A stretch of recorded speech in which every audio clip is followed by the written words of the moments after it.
My name's Ethan Miles, I'm 27, and memory is a funny thing.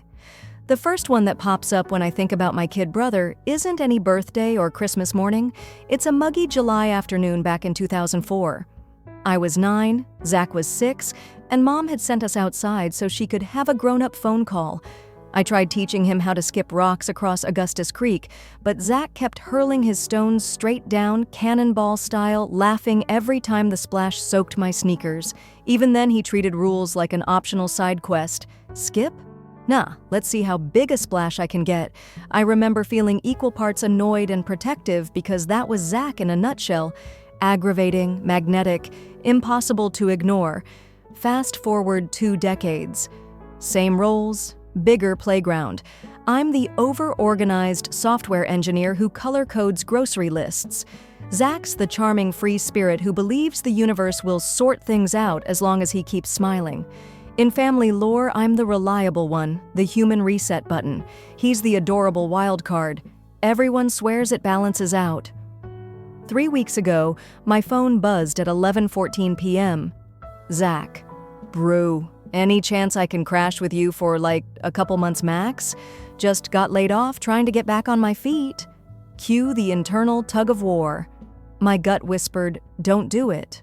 But guilt pointed a finger at the empty guest futon collecting dust in my Denver apartment. I typed out ground rules. No surprise guests, split utilities after the first month, absolutely zero access to my locked filing cabinet, and hit send. 30 seconds later, he replied with a gif of Jim Carrey's Ace Ventura, giving the thumbs up.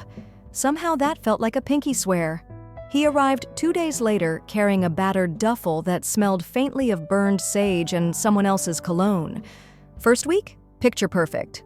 He rinsed dishes, jogged every morning, even brought home almond croissants on Saturday because he remembered I liked fancy carbs.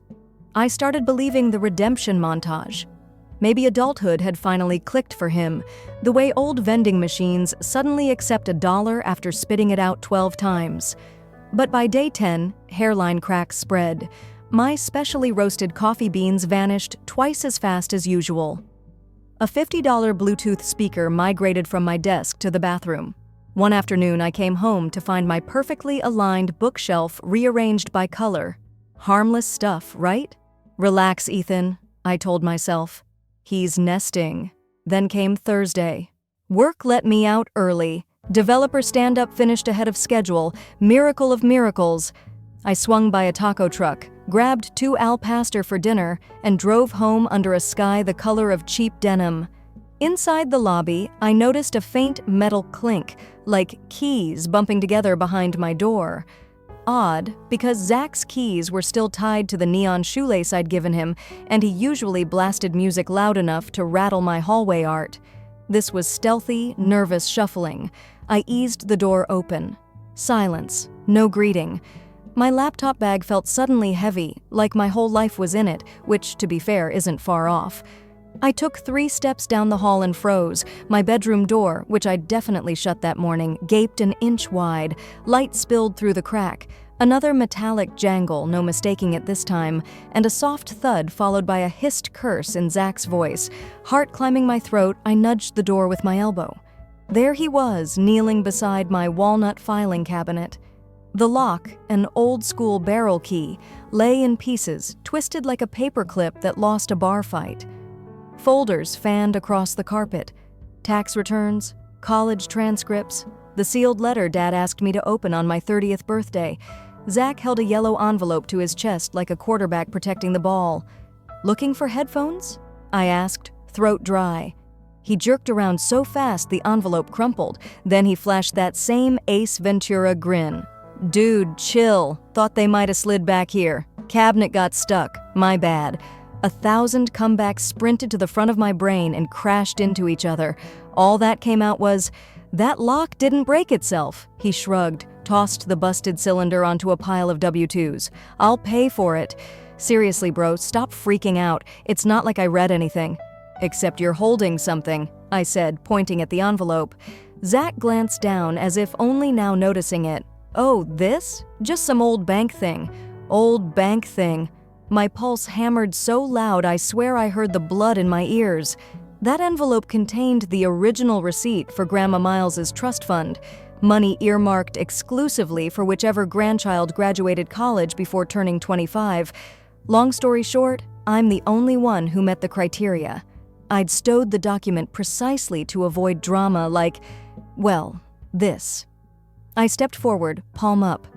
Give it back.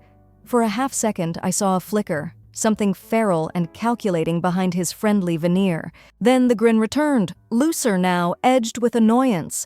He handed it over, stood, dusted imaginary lint off his jeans. Look, man, I messed up, okay? Let's not turn this into World War Miles. I'm starving. Tacos smell awesome. He tried to squeeze past me, but I blocked the doorframe. Not hungry, I said. We need to talk. He rolled his eyes so hard I felt the breeze. About what? You act like I stole your identity. Because rifling through personal files is theft of privacy, I snapped. The smile vanished. Dude, I'm your brother. Since when do you treat me like a criminal? Since 5 minutes ago, apparently, but I'd already learned my lesson about saying the everything truth when emotions spike. So I inhaled through my nose, exhaled slow. You broke a lock. You ignored clear boundaries. That matters. He looked at me, eyes bright, almost hurt, then skirted around me and left the room. A moment later, I heard the fridge open, the unmistakable hiss-crack of a beer can. He blasted music, volume set, to pretend nothing happened. Inside my chest, a little voice whispered, "This isn't a one-time slip. This is the Splash Bigger Rocks, Zach, grown-up edition." I gathered the scattered documents, counting pages with surgeon's steady fingers. Everything seemed present, but the fact I had to check felt like its own violation. When I lifted the file cabinet to slip a spare board under the leg, something scratched across the hardwood, a jagged piece of the broken key, not dropped. Hidden beneath the cabinet foot, like he'd planned on pocketing it later. That's when my stomach turned to wet cement, because people don't hide evidence of accidents, they hide evidence of intent. I placed the broken shard on my desk, clicked my bedroom door shut, and locked it, not that the lock looked half as trustworthy now. Out in the hallway, Zach sang off-key to a 20-year-old pop song, blissfully unaware, or unconcerned, that the ground beneath him had begun to crack. I stared at the file cabinet, then at the mangled key, and realized I was done playing older brother lifeguard. Tomorrow I'd need a plan, a real one, the sort that involved more than stern lectures and forgiving sighs, because some boundaries once smashed can't be super glued back together. But first things first, I opened my phone, scrolled to Amazon Prime, security and surveillance, and added a cloud-linked webcam to my cart, just in case tonight's accident was only Zach's first splash of the summer. I barely slept that Thursday night. Every creak of the pipes sounded like Zach tiptoeing back to pry deeper into my life. So when dawn finally bled through the blinds, I was already dressed, eyes gritty, brain running worst-case scenarios on a loop. How many accounts could he compromise if he snapped a picture of my social? How hard would it be to prove the trust receipt was forged? How many misunderstandings would Mom absorb before she realized enabling and parenting were not synonyms? Zach shuffled out of his room just after 7, yawning theatrically, acting like he hadn't detonated every boundary I owned 8 hours earlier. He muttered, "Morning, bro," grabbed my favorite mug, and poured the last of the coffee I'd brewed to keep myself upright. No apology, no mention of the mangled lock, just breezy entitlement, the same vibe he used to borrow my bike in middle school and return it with a bent rim. I watched him scroll job listings on his phone for exactly 4 minutes before switching to TikTok dance videos. Then he snagged the car keys I'd left on the counter, another small trespass, and said he was running to the pharmacy for Mom's blood pressure prescription she'd accidentally left at his place last month, as though invoking her health might buy him sympathy credit. The second the door shut, I turned the apartment upside down, opened every drawer, photographed my passport, checked the safe, examined the envelope he'd manhandled, thankfully unaltered, and only then noticed the slim gap in my sock drawer where a flash drive used to sit, the one holding scans of every major document I own. Cold flooded my arms. I saw him at some public library, USB in hand, downloading my life into whatever scheme his buddy of the week suggested. I ripped open his duffel, found the missing speaker, 3 empty coffee bean bags, and, jammed deep in the side pocket, my flash drive, plus a folded printout of my bank's wire instructions page, highlighted like a study guide. Somewhere between betrayal and rage, I felt an eerie calm settle. If he wanted to test how heartless I could be, the experiment was about to start. I slapped new batteries into an old GoPro, taped it behind a row of books facing my filing cabinet, and linked the feed to my phone. Then I opened a new note titled Paper Trail and logged timestamps for everything he'd taken. At 10:12 a.m., my phone blinked. Call from Mom. I let it ring. She texted that Grandma's anniversary was next week. Wouldn't it be nice if the brothers came home united? Zach said you two had a spat. Remember, family is family. I typed but didn't send. Family without trust is just people with matching last names.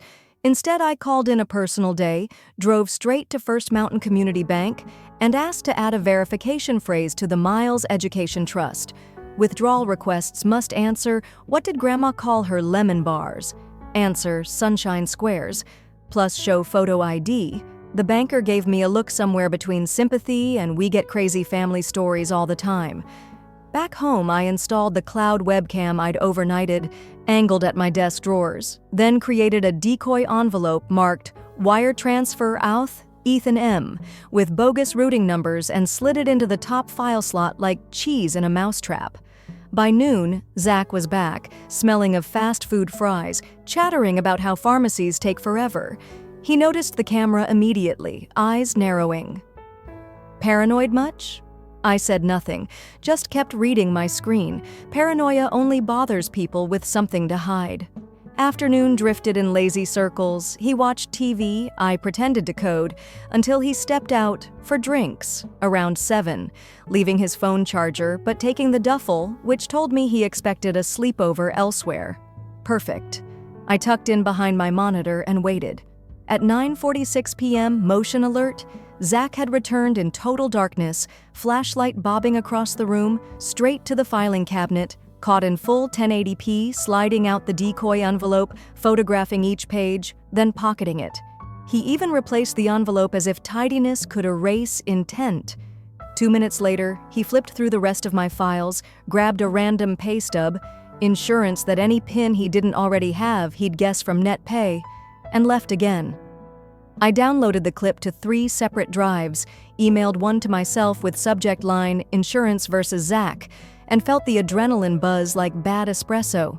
Next morning, I laid the printed eviction notice on the kitchen table with a neon post-it, 48 hours, no discussion. Then headed to work, stomach rolling but resolve solid. Sure enough, by lunch, Mom rang, voice trembling. Zach says you're kicking him out over paperwork? He's devastated, Ethan. I pictured him dialing her right after spotting the notice, tears cued like an audition. I told her the truth in bullet points, neutral tone. She sighed, defaulted to her mantra, "He's your brother," and I countered with mine. Love without consequences isn't love, it's permission. She fell silent. Call ended. When I got home, Zach was waiting, eyes red, shoulders slumped. But when he spoke, the fragility cracked, revealing steel. "You're nuking our relationship for a stupid piece of paper?" he snapped. I handed him a flash drive clone of the footage. "Press play before you lecture me."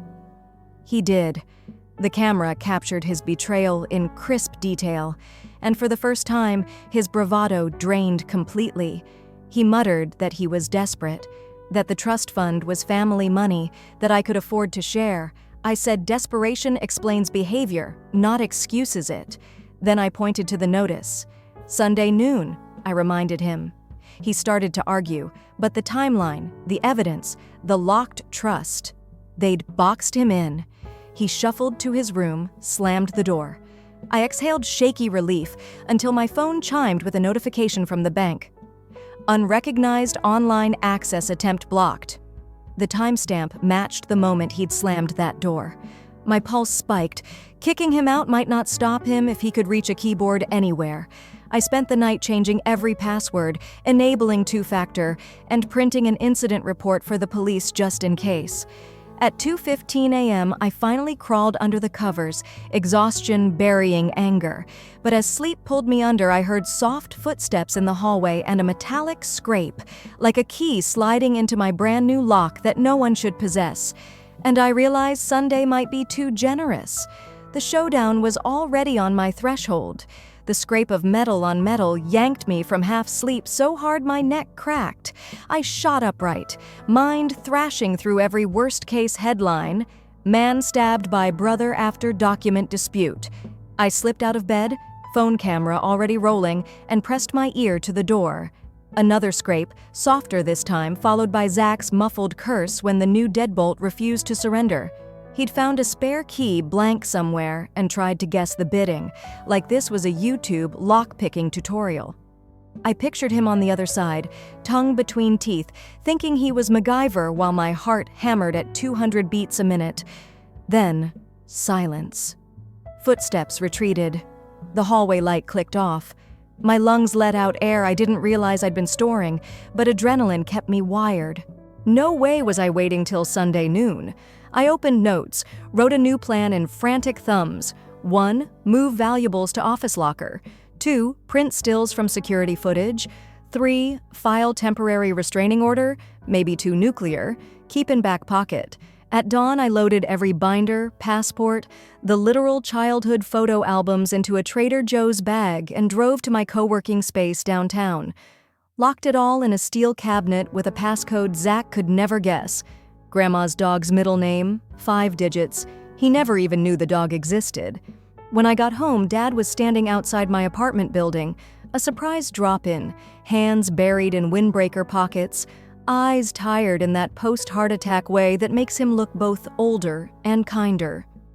"Your brother says you're framing him," he began without hello. I invited him upstairs, let the Ring camera capture Zach's pick lock attempt on loop, played the 1080p midnight heist, showed the printout of my bank login page with Zach's annotations.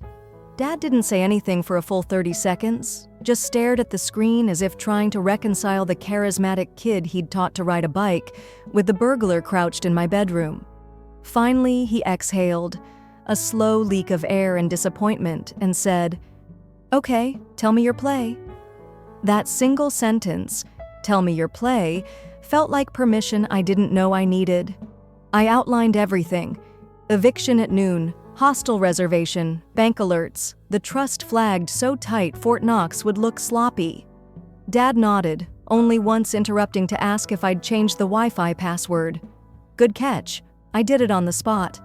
Then he said he wanted to be present when Zach collected his things, not as backup for me, but as a mirror for Zach. Noon hit like a firing bell. Zach appeared, sunglasses even though the hallway lights were dim, jaw clenched. He clocked Dad immediately and switched to wounded puppy mode, voice breaking on, "You really believe him over me?" Dad surprised us both by answering, "I believe the camera." Zach tried to argue angle distortion, deepfake, whatever TikTok had taught him. I handed him a printed frame grab with the timestamp, plus the bank's fraud alert. His shoulders sagged like someone let the air out. That's when Mom barged in on FaceTime, Dad having looped her into the call. Her background showed floral couch cushions and tissues. She'd clearly staged the crying mother scene. She pleaded unity for Grandma's sake, insisted the trust was family money, not a reward system.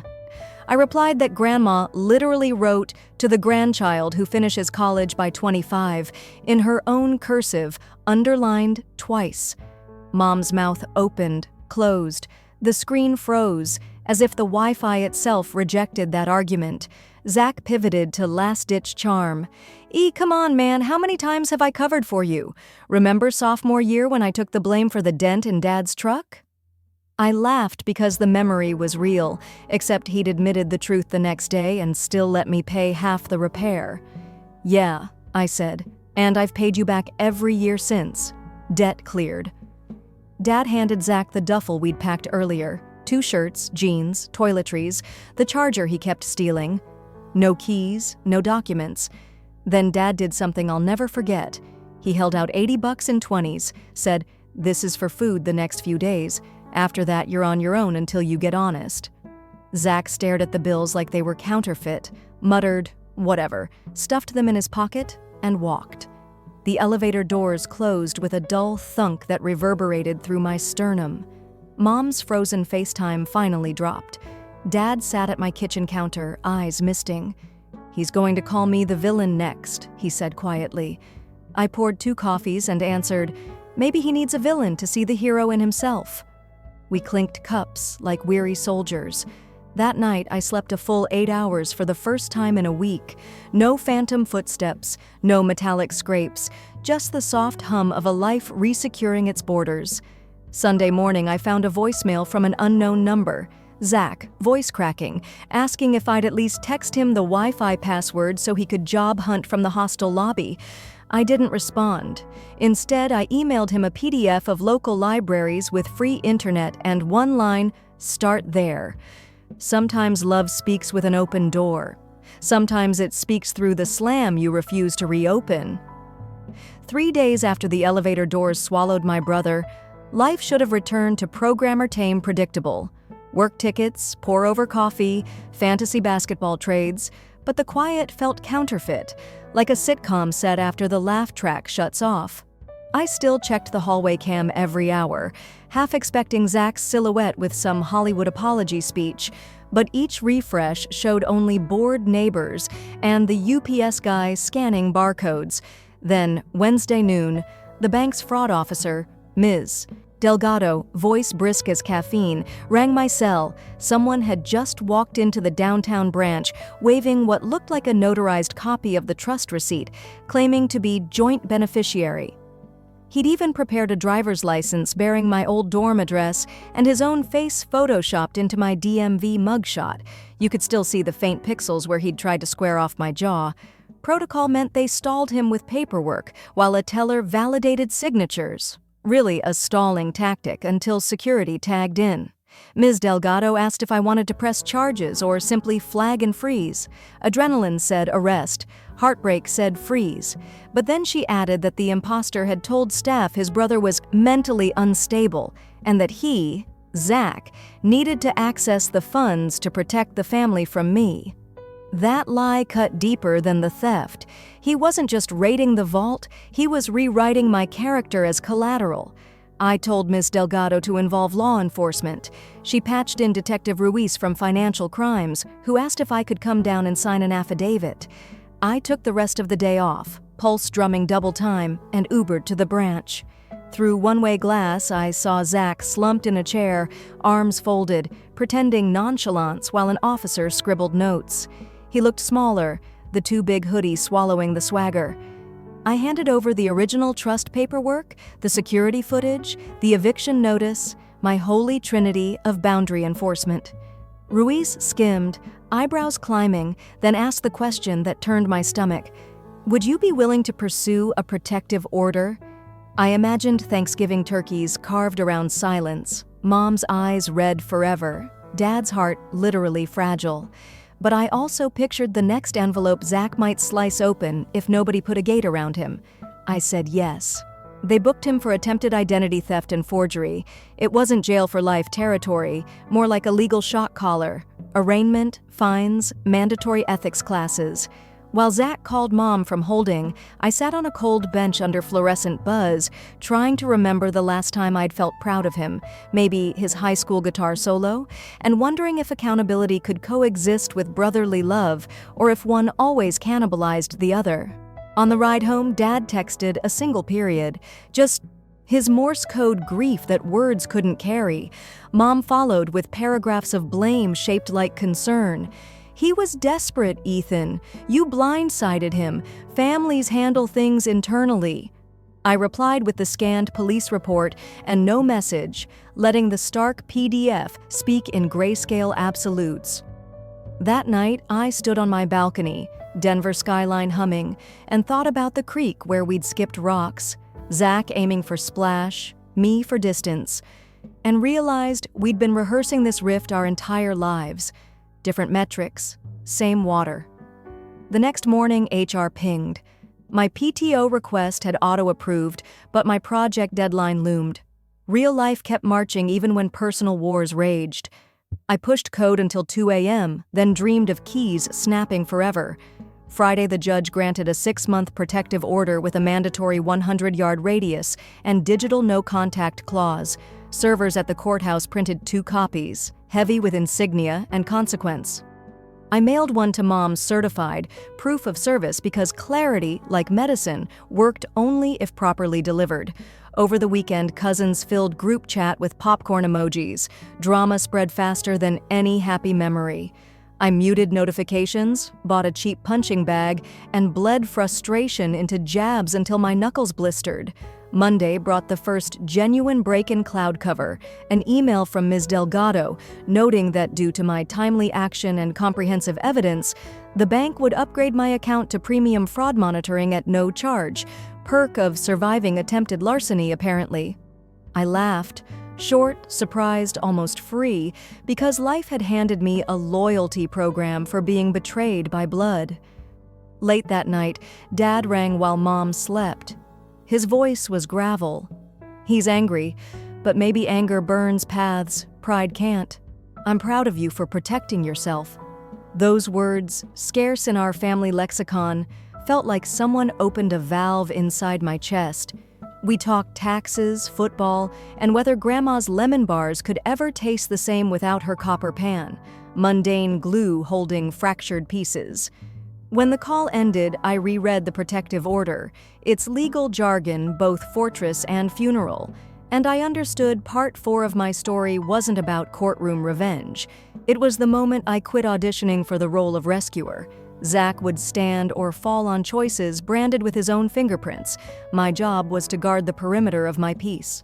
I shut every browser tab, powered down the apartment lights, and slept so deep the sunrise had to nudge me twice.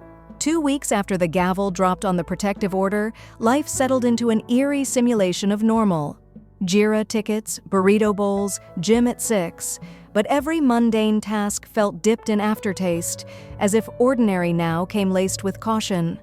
I'd timed my walks so I never crossed the block where Zach's favorite dive bar sat, deleted his Spotify access from our shared family plan, and even swapped the doormat. Goodbye, quaint, home is where the Wi-Fi connects. Hello, stern rubber grid that wiped shoes like a customs agent. Yet peace, when it finally arrived, didn't feel triumphant. It felt delicate, porcelain on a moving train. Then a Wednesday email from an address I didn't recognize smashed that illusion. Social Miles Justice a protonmail.com.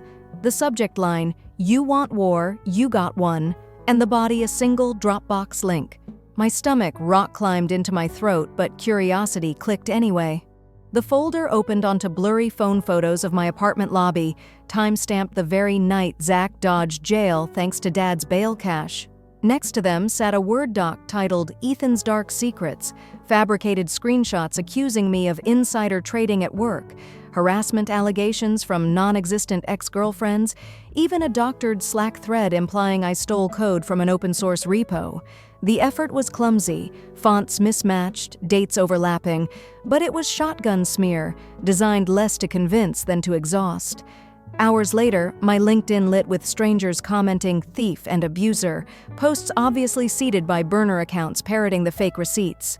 For a moment, rage eclipsed logic. I pictured driving across town, protective order be damned, to scream the truth inches from Zach's face. But then the programmer in me took the wheel. I opened DevTools on one of the LinkedIn posts, traced the image host, and cross-referenced IP pings with the Dropbox access logs. 2 matched nodes led back to a single source, the free Wi-Fi of a 24-hour laundromat 3 blocks from Zach's hostel. Evidence, raw and time-stamped. Instead of fury, I felt an almost scientific calm settle across my shoulders. He'd handed me a blueprint of his own downfall. I compiled the logs, screenshots, and my firm's spotless audit trail into a neat PDF and sent it straight to Detective Ruiz with the subject line, "Violation of Protective Order, Digital Harassment."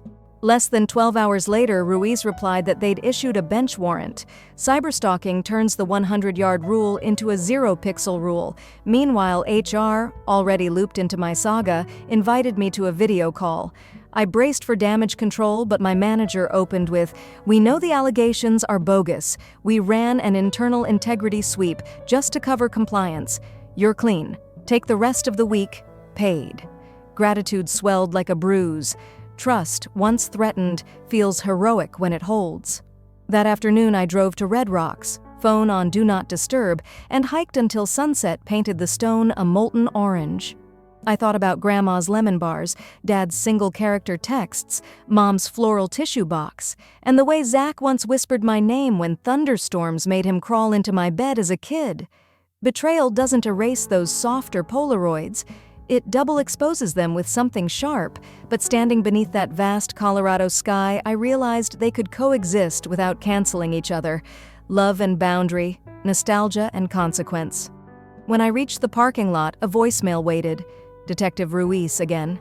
He'd found Zach at the laundromat, laptop open to a Reddit thread titled, "Ask Me Anything About My Psychotic Brother." Ruiz said Zach crumbled the second cuffs clicked. No fight left, just a trembling apology he asked the detective to relay. I listened twice, searching for sincerity in a stranger's summary of my brother's contrition, but sincerity is a radio frequency. You need to be tuned exactly right to catch it, and I wasn't sure my dial could find the station anymore. Still, the resonance of the words nudged something inside me. Not forgiveness, but a loosening of the knot I'd lived with since the first broken lock. Back home, I updated my paper trail note one last time. Digital harassment documented, warrant executed, Zach remanded, hearing set for next month. Then I closed the file, encrypted it, and dragged the icon into a folder labeled Past, the digital equivalent of a box under the bed. At 2 a.m., my phone buzzed with a collect call request from county jail. I let it ring out, not from spite, but from self-preservation. Love can't bloom in a soil still salted with fresh hurt. Instead, I brewed chamomile, stepped onto the balcony, and let Denver's nightscape breathe around me. Somewhere downtown, Zach was learning the dimensions of a cot, the sting of fluorescent permanence, and maybe, hopefully, the math of accountability. I whispered into the dark, "I hope you find your footing, little brother." And for the first time in months, the words carried no sarcasm, only a fragile wish floating above city lights too distant for either of us to pocket. Story 2. I unlocked my front door after a 13-hour flight from Tokyo and walked straight into a baby shower. Balloons everywhere, confetti screaming toddlers. A stranger handed me a deviled egg. I dropped my suitcase. 40 people I didn't know were packed into my apartment like it was a damn rental hall. And then I saw her, my sister, 7 months pregnant, barefoot on my white couch, opening gifts like it was her throne. She looked up, blinked once, and laughed. "Oh," she said, her face lighting up like I was a long-lost cousin. "I thought you moved out. My name is Danielle Pierce, and from wherever you're watching this, tell me in comments. Have you ever come home and felt like a ghost in your own life?" I didn't say a word. My eyes scanned the room. My bookshelves were gone, my plants were dying, my dishes were being passed around like party trays. That's when my mother walked over. She didn't even say hello. She just smiled. That tight little smile she gives when she's doing something cruel, she thinks you won't notice. She shrugged off her coat and handed it to me like I was the help. "Just help serve, okay?" she whispered. "Don't ruin your sister's day." It was the whisper that killed me, like I was a problem to be managed. I took the coat, hung it up. Then I turned, walked back into my bedroom, the one they turned into a diaper storage room, and closed the door. I sat on the edge of the stripped bed frame and stared at the floor. While 50th away, they toasted a new life and trampled mine like it meant nothing. I didn't scream. I didn't cry. That night, after they'd all left in the apartment, stank of baby lotion and stale wine. I changed the locks. 2 days later, they came back. This time they were banging, screaming, crying because the locks weren't the only thing I changed, and what they lost, they'd never get back. You want to know the worst part? It wasn't even shock on their faces when they saw me. It was inconvenience, Like a choir's Danielle here. Doesn't she know we've moved on? Moved on from me and my own home? The apartment was mine legally. I paid the lease, the utilities, the Wi-Fi, everything. Even from Tokyo, I kept it going. Told my family to feel free to watch over it while I worked abroad for a few months. My sister cried about being pregnant and uncomfortable. Mom said it'd just be for a little while. I trusted them foolishly, but I wasn't prepared for them to erase me from the picture entirely. The next morning, I walked through every inch of my home. Every drawer was filled with baby things. My closet. Read my books, donated my old journals, tossed in a trash bag near the front door with a Post-it stuck on top that said, "Shred."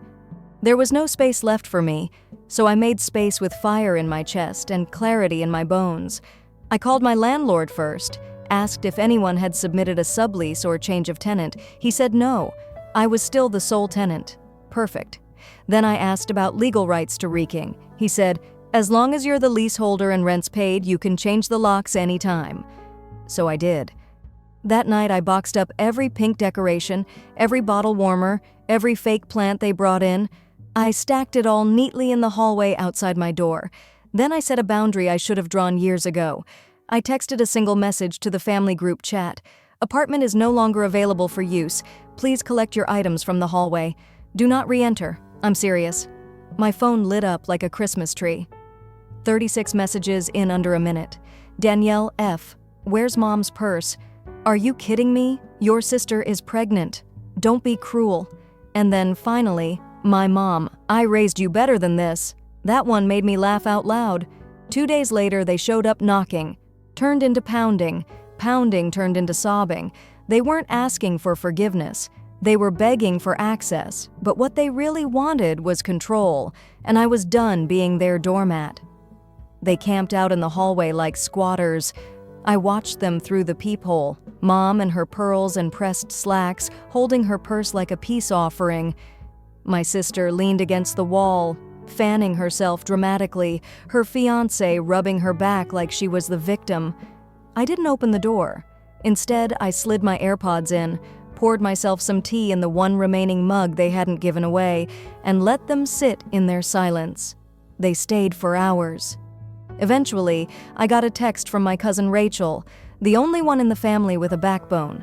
They said, "You okay? They're telling everyone you lost it. So Tokyo changed you that you're on something?" I nearly dropped my phone. So now I was the unstable one. Typical.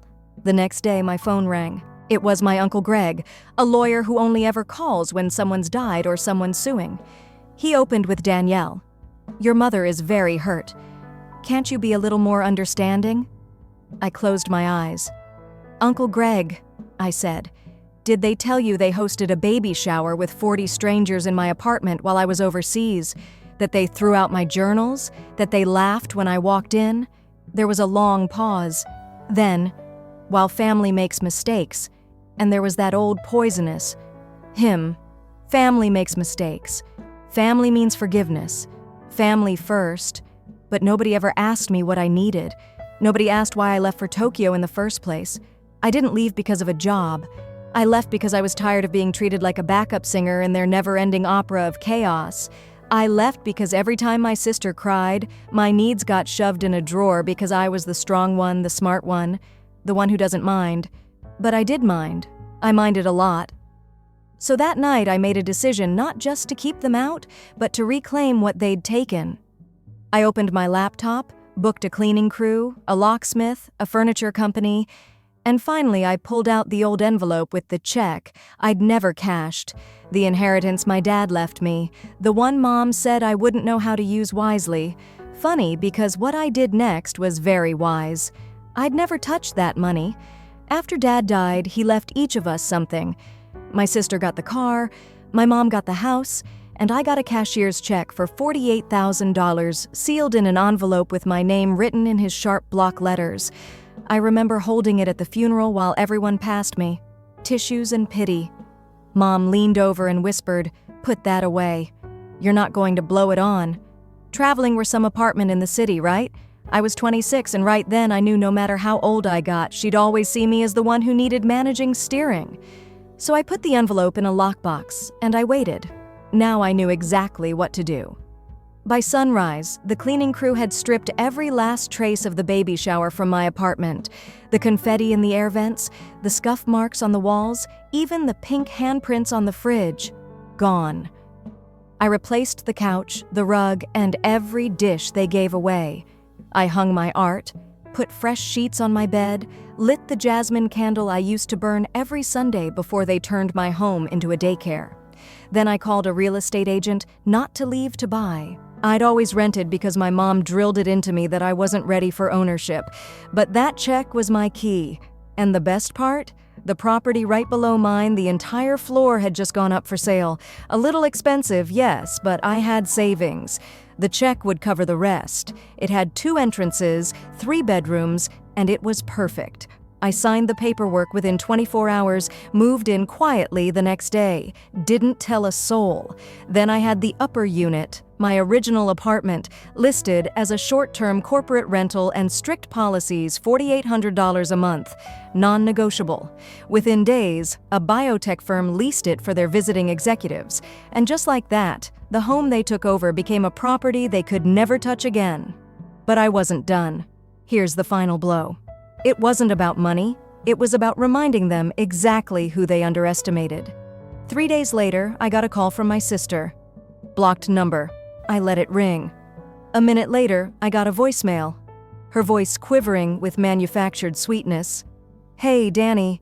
Just wondering if we could swing by for a couple hours. We left the bassinet and some gifts. Mom said you'd understand." Understand? I stared at my phone like it was a bomb. Understand what? That they stole my space throughout my life, then expected me to act like a hotel concierge. Not. But I didn't block her. I wanted them to feel that silence, that void they created. No explanation, no argument, just distance. A week passed then. Then I got a Facebook event notification. Baby brunch hosted by the Daniels family. Same title, same stupid pink banner. But now I was at my mom's house. Good. I clicked. Not going. And that's when it really began. The unraveling. First, the leasing company for my building called, "Hi, Miss Daniels. We received a noise complaint about people loitering in your hallway." I already knew. I pulled up my building's hallway cam footage. There they were, my mother, my sister, her fiancé standing outside my old door. Now leased to a Fortune 500 exec, who definitely wasn't home. They were yelling, not even knocking, just yelling. "She can't do this. We built that apartment. Open this door right now, Danielle." I called security, sent them the footage, filed a harassment report. Then I sent a final group text. "If you show up at my home again, for any door, I will file a restraining order." This is no longer a warning. This time, no one replied. But Rachel did call me, quietly, carefully. "Danny," she said, "you need to know something. Mom's telling everyone you stole from her that the apartment was in her name." I didn't even flinch because I had receipts, the lease, the payments, the timestamps, and now the deed to the unit below. But what she didn't know was that I had one more move, a silent strike, the kind you don't hear coming until it's already over. It came to me at 2:14 a.m., the kind of idea that slips through your ribs and nestles behind your lungs. Cold, clean, final. They wanted my space, my peace, my silence. So I gave them all 3, made them watch. The next morning, I contacted a local interior design company, luxury, full service, discreet. I had them stage my old apartment, the one now rented to the biotech firm for a photo shoot. Lush velvet chairs, framed artwork in gold, books by Audre Lorde and Maya Angelou, arranged like altars on the coffee table. A note card on the entryway console that read, "Welcome to your sanctuary. You are safe here." Then I posted the images to Instagram with a single caption. She reclaimed her space and never looked back. No tags, no location. But Mom follows me under a fake name at Blessed Nana 1956. As if I don't know, it took 46 minutes for the first text to arrive. "I'm Mom? That's your place? You're renting it out like a hotel after all we did." Then came Sister. "You're seriously profiting off the apartment we made." Beautiful. I left her on red. I wasn't done. That same week, I donated everything they'd left behind. The baby swing, the unopened gifts, even the custom balloon arch they paid hundreds for. All went to a local women's shelter. I sent the tax receipt to my mom's email with the subject line in your name, then silence for once. Real bitter silence. No knocks, no fake apologies. Just the sound of a family realizing their grip had slipped for good. But what broke them was the party. Because 2 weeks later, I hosted a housewarming. Elegant, simple. Only 15 guests. People who knew me, who never once asked me to shrink, serve, or disappear. There was wine, there was jazz, and there was joy, the quiet, unsellable kind. At 9:34 p.m., my building manager texted me, "Hey, your mom and sister just tried to come up, said they were invited. I told them to leave." I replied, "Thank you." They weren't. Then I raised my glass to the skyline and toasted to the power of being completely unreachable. 3 weeks passed. I slept like stone. Not because everything was perfect, but because for once, no one was stealing my peace, just because they were louder. I stopped flinching when I heard the elevator stop tensing when a knock echoed down the hall. I owned that silence now like land, but I knew my mother, and I knew silence from her didn't mean surrender meant she was planning something. And sure enough, one afternoon I got a letter in the mail. Thick envelope, no return address inside a typed notice printed on fake legal stationery demanding immediate release of the Daniels family belongings, followed by a list of items I'd already donated to the women's shelter. They really tried to serve me. Fictional eviction paperwork for an apartment I owned. That was the moment I felt something strange rise in my chest. Not rage, not grief, pity. They were grasping at the ghost of control. But the locks had changed, and so had I. I didn't respond. Instead, I forwarded the letter to my lawyer, who had been helping finalize the new LLC I set up for the rental unit. The apartment was now its own business, legally protected, financially distanced from me. So even if they tried to stir up drama with the leasing company, my name wouldn't even come up. The next Sunday, I did something unthinkable. I drove to my mother's house not to see her, to drop off something. I left a box on her porch inside.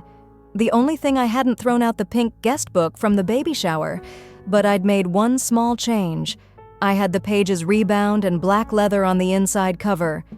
I wrote, "For every time you tried to erase me from my own life, here's a keepsake of the last day you ever succeeded." I never knocked.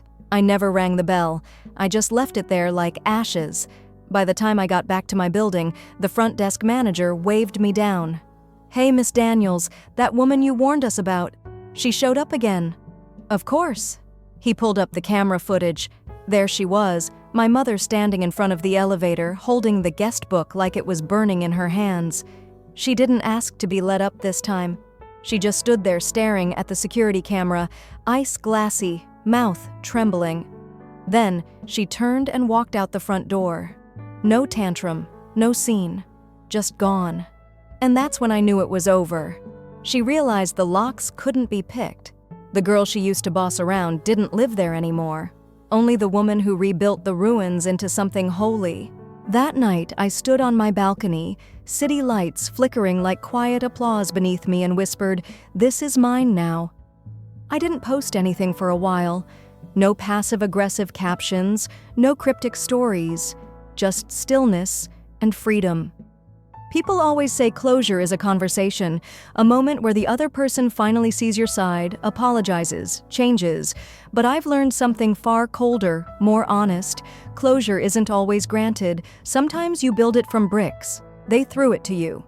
That spring, I hosted my first tenant appreciation brunch at the unit downstairs, the one my family used to treat like their free event hall.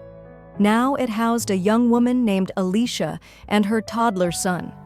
She cried when she signed the lease, said it was the first place she'd ever had in her own name. No boyfriend, no mother-in-law, just hers.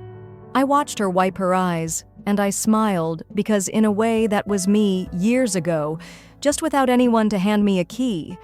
When I walked her through the space, I showed her the window ledge I used to sit on when I was younger, when my family would fight and I'd disappear into books. She touched it and said, "Feel safe here." And I just nodded. Good. That's the point. A few weeks later, I got one last message from my sister. It was a picture of her standing in front of our mom's old house. Caption, "Guess who's moving in? Then come by if you want to see your niece sometime. She asks about you." For a split second, my heart clenched. Not because I missed her, but because part of me still wanted to be missed back. But then I looked around. My space, my walls, my rules, my peace. And I realized something. Forgiveness isn't an invitation. It's a release. I could forgive her and never walk through that door again. I could love the memory of who we once were and still protect the woman I'd fought so hard to become. So I typed back to her and says hi, and that she's always in my heart. That's enough. Then I blocked the number. Not out of hate, but out of healing. I stood barefoot in my kitchen, the one I'd once cried and laughed and nearly given up in, and poured a glass of cold orange juice. Outside, the sun was rising, light pouring in like mercy. I leaned against the counter and took a sip, eyes closed, listening to nothing but my own breath. And in that soft silence, I heard it. The sound of my life finally belonging to me, story 3. On Christmas morning, my dad hugged me, then announced he used my college fund to buy my sister a salon. "It's her turn," he said casually, like it was fair. "And my mom?" She laughed. "You were never really business material anyway. My name is Juliana Reese, and from wherever you're watching this, tell me in comments, have you ever been treated like a stranger in your own family?" The tree lights blinked behind them like they were mocking me. The smell of cinnamon rolls filled the room, but my mouth was dry. My sister Candace sat smug, twirling the key to her new salon like it was some game show prize. I was holding a small box in my hand, my gift for Dad, but after what he said, felt like a joke. They didn't even look at me when they made the announcement. They just sipped cocoa and smiled like it was obvious, like I should be grateful. "Candace deserves a head start," Mom added. "She's the one who stuck around. You were always off in your books. No one saw the way my fingers clipped the ribbon of that box. No one heard the way my heart cracked and then went quiet. I was supposed to start at NYU in January, pre-law. I had the acceptance letter folded like scripture in my journal. That fund was in my name. It was my future, and they stole it with a bow on top. But I didn't scream, didn't cry, didn't even flinch. It is, smiled soft, pulled, controlled, and I handed Dad the small black box. "Open it," I whispered. My voice didn't even shake. He unwrapped it slowly. The room got quieter. Candace leaned in. Inside was one thing, a single USB drive labeled in gold Sharpie. "Play me." He looked confused. Mom raised an eyebrow, but I just stared at him. "Go ahead," I said. "Let's all watch it together." He plugged it into the TV. The screen flickered, and when the footage started rolling, his hands began to tremble. And just like that, Christmas changed forever. The screen lit up with grainy security footage. At first, no one understood what they were seeing.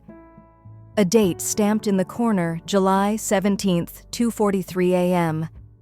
Dad's office, dim lighting and the unmistakable silhouette of my father. He was standing by his desk, sliding envelopes full of cash into a man's duffel bag. Candace gasped. Mom's cocoa mug clinked hard against the floor. Dad turned pale like his skin forgot how to hold blood. "Juliana," he said sharply, "turn it off." But I didn't move. Neither did Candace. We were frozen, hypnotized by the ugly truth, finally breathing on the screen. The man. He handed the bag to a known city inspector, one whose name had been in the papers last year. Bribery charges, licensing fraud. But no one had linked anything to my dad. "Hell no. You paid off an inspector," I said quietly, eyes locked on him, "to fast-track Candace's salon permit last summer. I don't know what this is," he stammered. "This is out of context. You." "How did you—" "Oh, there's context." I said, "There's another video too, one where you joke about hiding it under my name." Candace turned to him slowly. "Wait, what?" I kept going, my voice calm and deliberate, like slicing paper with a razor. You put the property deed under my social, Dad. You used my identity because you knew if it ever came back, it would ruin someone. You just didn't think it'd ever surface. He looked at me like I was a stranger, like he was realizing for the first time I wasn't the quiet little girl anymore. You wanted to say I wasn't business material. I leaned forward. Well, I learned from watching you. Silence rang louder than carols. Mom suddenly shouted, "Turn it off! This is family. You're embarrassing us." I turned to her cold. "You embarrassed yourselves." And I wasn't done. I pulled out a manila envelope from under the tree labeled IRS Whistleblower Program. Dad's breath caught in his throat because now he understood what kind of box he'd really opened. Not just a gift. Puffin' for his lies. Dad lunged from the couch, grabbing the remote like he could undo it all with a button. But the damage was already bleeding through the walls. Candace stood now too, staring at him like he was a stranger. "You put her name on the property?" she asked, voice sharp trembling. "He said it was clean. You said everything was above board. I had to." He snapped, red-faced. "The bank wouldn't approve the permit with my name on it. After the audit. He used me like a ghost. I said my name, my future, my identity. Also, your favorite could play entrepreneur without consequence." His jaw clenched. This was a family decision. "No," I whispered. "This was betrayal. You just picked the daughter you thought would never fight back." Candace suddenly turned to me. "Wait, how did you even get those files?" I smiled. "Small. Hollow, vicious. Your salon's Wi-Fi isn't password protected, rookie mistake." Candace's eyes flared, then narrowed. "You set me up?" "No," I said, tilting my head. "You set me up when you let them drain my college fund behind my back." I looked at her, really looked at her, and saw it. The guilt flickering beneath the mascara. He knew she'd always known. "You said you didn't know where the money came from. That Dad was making things work." I took a step closer. "You let me believe it was gone, like magic, while you smiled through pedicures and ribbon cuttings." Candace looked away and then Mom stood up. "That's enough. I don't care what you think you've uncovered. We are your family and you don't turn your family into the government." I turned my eyes on her. Slow, deliberate. "You did that the moment you decided I was disposable." She opened her mouth. But I wasn't listening anymore because the final files were uploading in the background to a cloud folder shared with the IRS. 3 law firms and one very curious investigative reporter I'd met through the university's legal internship I wasn't supposed to have. "I'm not the failure you thought I was," I said softly. "I'm not your mistake." Just then my phone pinged. Upload 100% complete. The room fell into a deeper silence, a silence that felt like justice blooming. Candace sank back down, that sat head in hands. Mom just stared at the flickering screen. I looked at the box under the tree, still glowing, still burning. That night, I didn't sleep. I sat on the floor of my childhood bedroom, the one with fading posters in the twin bed. They never upgraded. The closet was still half full of trophies. They never came to see me win. Debate, honor roll, mock trial, achievements they called cute, while Candace's nail art certificate got framed in the hallway. I should have been packing for New York. Instead, I was staring at a printout of the property deed with my name on it. Signed, notarized, filed. As if I willingly handed over my entire future. My chest ached with the weight of it. That kind of betrayal. It doesn't scream. It simmers like acid beneath your ribs. But I had more to do. I pulled out the burner phone I'd used to contact the IRS tip line, logged into the secure email chain, and there was a formal investigation initiated. I closed my eyes. Breathe in, breathe out. There's something brutal about realizing your parents were never protecting you, just grooming you for silence. They thought I'd keep my mouth shut because I wore cardigans and read case law for fun. They forgot the part where I remember everything every time they skipped my birthday dinner, every time they borrowed from my savings with a promise they never paid back. Every time they pressed Candace's charm and laughed at my intensity, I wasn't intense. I was preparing the next morning. The storm began. Candace's salon closed for permit violations, pending investigation. Dad's name flagged in 3 financial compliance systems. The bank called before breakfast. I stayed silent at the table while Mom stared at her phone like it had betrayed her, too. "You did this?" she said under her breath. I sipped my coffee. "Computer controlled." "You built the fire?" I replied. "I just lit the match." That's when Dad came down in his robe. Pale, hollow, years older than yesterday. He didn't speak, just sat like a man watching the ocean pull away before tsunami. "You think they'll actually prosecute?" Mom asked him, voice shaking now. "They might." He said. Finally, the evidence was organized. I looked up. "Yeah," I said, "law school does that to you?" And for once they had nothing to say. 2 weeks later, the IRS wasn't the only one circling. A civil attorney emailed me confirming a class action investigation was underway. 3 other small business owners had been mysteriously denied permits. The same month, Candace got hers approved in record time. The city wanted answers. So did the bank. I didn't have to say a word. The documents spoke for themselves. Photos, voice memos, signatures, all pointing to a tangled web of bribes, fraud, and identity theft. And in the center of it, my father, the man who used to kiss my forehead. Good night. Now ducking reporters behind tinted glass, Candace tried to call me twice, first to beg, then to scream. "You ruined everything," she yelled over voicemail. "Why couldn't you just let it go?" It was already done. I didn't respond because something should never be let go, like stealing your daughter's future, like mocking her dreams with a champagne toast, like saying it's her turn, as if fairness was something you assign. I focused on the next phase. My college account was drained. Yes, but I'd applied for reinstatement to financial aid, and now an anonymous tip about fraudulent financial tampering had landed on the desk of the university's bursar. The aid office called me back in record time. They'd reviewed my case under new context, and I was reinstated with merit scholarships restored. It didn't end there. The law firm where I interned that summer, they offered me a real position, not clerical for not coffee fetching, litigation, research, case building a seat at the table.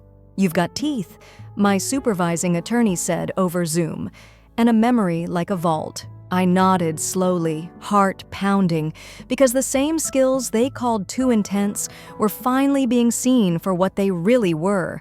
The city lethal when necessary. Christmas came and went. So did New Year's. The house fell quiet. No decorations, no laughter, no fake family traditions. Mom stopped calling, Dad lawyered up, and Candace started selling salon equipment on Facebook Marketplace. One item at a time, I watched. I didn't gloat. I didn't even smile. I just kept moving forward. Because revenge isn't about celebration. It's about clarity. Knowing you refuse to let someone write your ending for you, and instead picked up the pen with bloodied fingers. The day Dad's name hit the local news, I was sitting in the back corner of the university library, laptop open, earbuds in, but no music playing. I just wanted to hear my own heartbeat. Slow. The headline read, "Businessman accused of using daughter's identity in real estate fraud," and beneath it, a grainy photo of him leaving his office surrounded by men in suits with tight jaws and clipboards. The comments were brutal. Old clients, angry neighbors, former co-workers, all suddenly remembering strange things he did with paperwork, and tucked between them one anonymous comment that stopped me cold. I always wondered why his other daughter disappeared from the spotlight. Now I know. Stay strong, girl. I swallowed the knot in my throat. There's someone saw me. Really saw me. I wasn't invisible anymore. And then a knock on the library window beside me. I looked up, and there she was. Candace. Mascara-smudged coat, wrinkled hair tied in a limp knot. Not the confident business owner they used to brag about, just my sister. Wrath unraveled. I stepped outside. Frost hung in the air like breathless tension.